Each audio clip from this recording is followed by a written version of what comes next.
Hola a todos, bienvenidos a nuestra siguiente clase de pintura. El tema del que hablaremos hoy es el tema de la línea. Si recuerdan, la clase pasada vimos el elemento más básico del lenguaje visual, que es el punto, y que hicimos una analogía con el lenguaje escrito. ¿Se acuerdan que decíamos que en el lenguaje escrito el primer elemento o el elemento básico sería la letra? Y después sería una palabra, y después una frase, y después toda una idea desarrollada. Bueno, pues en la pintura o en la comunicación visual sucede de una manera similar. Es decir, primero tenemos el elemento básico, que es el punto, y después tendríamos a la línea. ¿Qué es la línea dentro de, o como una descripción dentro del lenguaje visual? Pues una línea es básicamente la unión de dos puntos o un punto que se desplaza y termina en un punto diferente. Es decir, la línea es la trayectoria que hace una serie de puntos o que hace un punto deslizado sobre el espacio. Y bueno, hay distintos tipos de líneas. En esta ocasión vamos a describir tres. La primera de ellas es la línea de contorno. El contorno es aquella línea que delimita una forma, es decir, es lo que nos permite diferenciar entre el adentro y el afuera, entre la forma y el fondo. Como en este caso en el caballo, nosotros podemos distinguir que esto es un caballo porque hay una línea de contorno que existe en este espacio anaranjado y que entonces crea una forma. Nosotros podemos distinguir perfectamente aquí cuál es la figura y cuál es el fondo. Entonces, esa línea que está en la orillita sería la línea de contorno.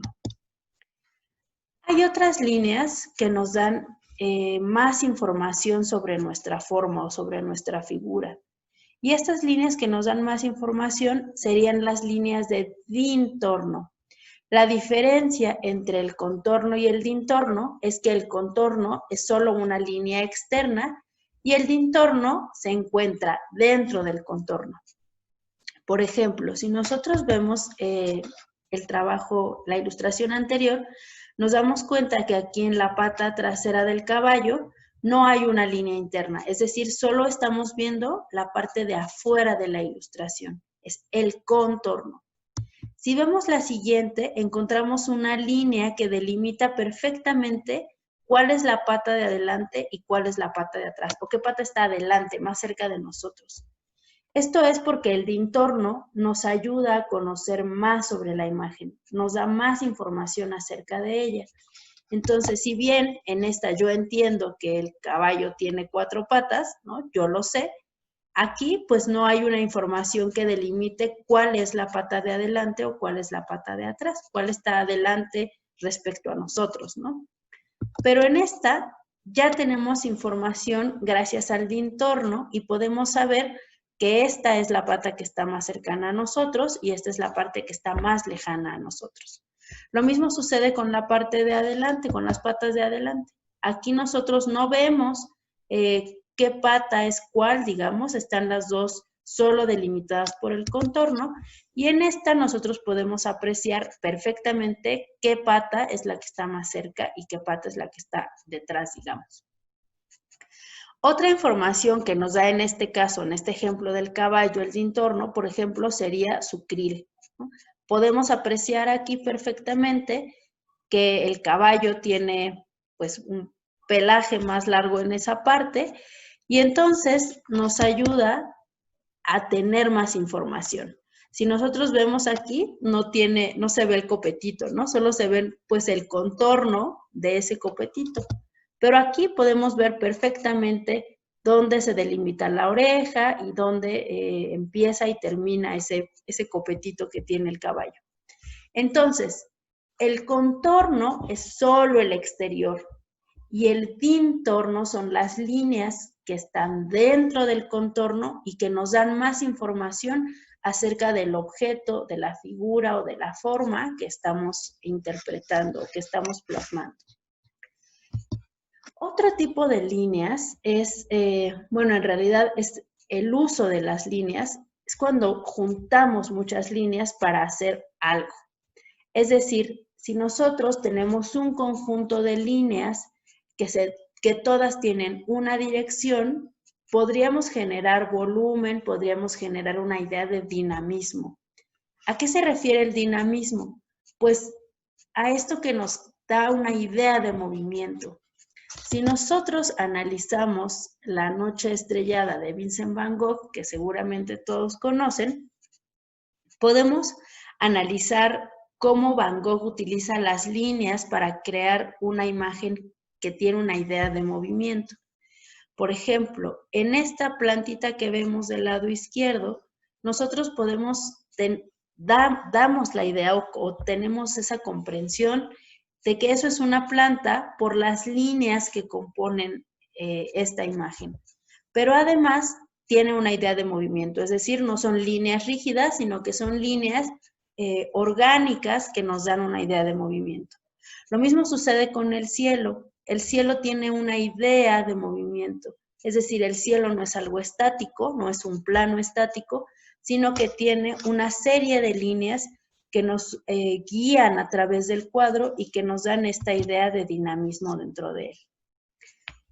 Bueno, Van Gogh utilizaba las líneas mucho en sus composiciones pictóricas, por lo tanto, pues hay al menos 2 ejemplos de Van Gogh en esta presentación, y es que también las líneas o el uso de líneas nos pueden comunicar un concepto, es decir, nos pueden dar una idea de algo. Si nosotros utilizamos estas líneas de manera dinámica, como en el fondo de este retrato, pues a lo mejor podríamos hablar o interpretar eso como que hay una bruma, ¿no? Es decir, algo le preocupaba a Van Gogh o algo le inquietaba. Y esto lo podemos dar con esta idea, con esta utilización de líneas. Es decir, como nosotros usemos las líneas, también nos va a ayudar a comunicar una idea. Este es un cuadro de Edvard Munch. Es un cuadro muy conocido, se llama El Grito. Y bueno, este cuadro tiene una historia muy particular que yo un poco quisiera contarles a partir de la utilización de las líneas. Este cuadro fue pintado, es un cuadro de la posguerra, es el inicio de lo que se llamaría el expresionismo. Y justo el expresionismo trata se habla o se define por esta manera de expresar emociones utilizando los elementos de la imagen, ¿no? ¿Cómo nos ayudan las líneas a acentuar lo que el autor quiso decir? He leído algunas cosas acerca de este cuadro y bueno, leía un poco que había como un dilema, ¿no? Que no se sabe si es que esta persona que tiene las manos sobre los oídos está emitiendo el grito, es decir, está gritando esa persona, o está escuchando un grito y por eso se está tapando los oídos. Cualquiera de las 2 circunstancias es un momento como de tensión, ¿no?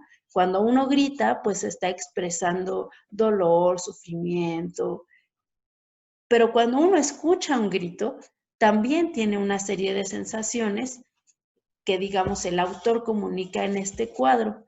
Si bien utiliza el color como un elemento expresivo, es decir, a través de ese contraste entre colores cálidos y fríos, da una sensación como de mucha estridencia, también el uso de las líneas nos ayuda a reforzar el mensaje.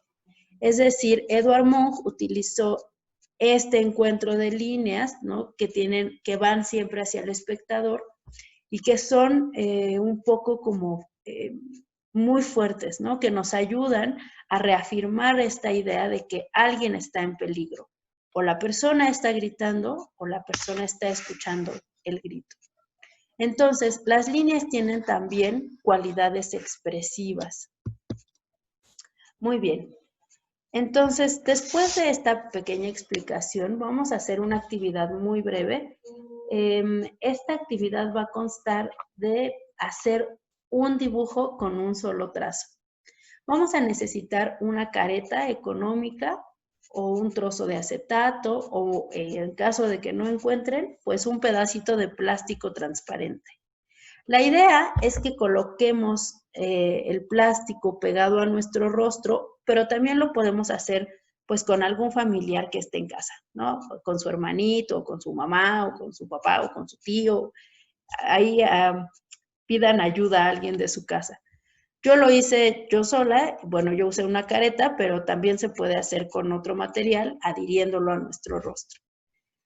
Ya que tengamos fijo el material a nuestra cara, vamos a utilizar un plumón permanente para marcar todas nuestras líneas de contorno y de dintorno sin despegar el plumón de nuestra careta o de nuestro plástico.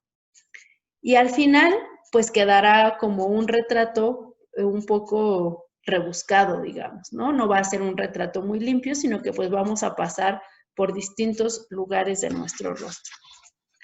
Al final, bueno, necesitan despegarse la careta o el plástico y colocarlo sobre una superficie blanca o sobre una superficie en donde yo pueda apreciar cómo trabajaron el proyecto de su línea. Bueno, aquí les enseño unas fotos mías del proyecto realizado, ¿no? Me puse la careta, después con un plumón fui marcando mis líneas de contorno y de dintorno, y después lo coloqué sobre una superficie blanca para que se pudiera apreciar. Si ven, hay líneas como esta que atravesé sobre mi nariz, que en realidad no existe, pero que bueno, como la instrucción es no despegar el plumón en ningún momento, es decir, yo lo coloco y ya tengo que seguir marcando mis líneas sin despegar, y entonces pues por supuesto que quedan algunas líneas que conectan el contorno con el dintorno. Les voy a pedir también, por favor, que no se deshagan de esta ilustración o de este trabajo, ya que el siguiente periodo, cuando veamos el tema de plano, vamos a retomar este trabajo. Así que les pido que lo guarden, que no se deshagan de él, porque vamos a seguirlo trabajando. Y bueno, pues aquí les dejo una pequeña interpretación, reinterpretación de El grito por un gato. Que estén muy bien. Nos vemos la siguiente semana. Cuídense y nos vemos pronto.